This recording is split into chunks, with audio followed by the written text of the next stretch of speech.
আসসালামু আলাইকুম।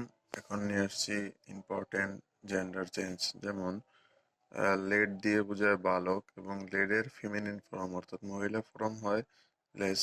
বাক ডুই অর্থাৎ মিরিক, তারপর ব্যাচেলর এটা বোঝায় অবিবাহিত পুরুষ। মেড বা স্পিনস্টার এটা দিয়ে অবিবাহিত নারী। মঙ্ক নান, নিফিউ নিসি, কোল্ট ফিলি, রাম ইউই। ড্রাক ডাক অর্থাৎ ড্রাগ দিয়ে পুরুষ পাতিহাঁস, ডাক দিয়ে স্ত্রী পাতিহাঁস যেগুলোকে বোঝানো হয়।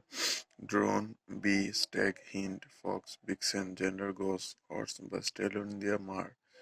Heart roe, wizard witch, heiress lion lioness.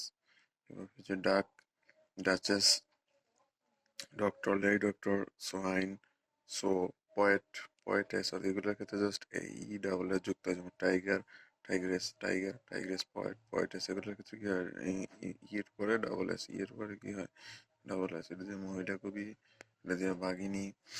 এগুলো খুব ইজি একটা টপিক। জেন্ডার চেঞ্জ একটু পজিশনে দাগালেই হয়, মিল রেখে দাগালে অ্যাডমিশন টেস্টে বেশি একটা সমস্যা হয় না, বা যে কোনো চাকরির পরীক্ষায়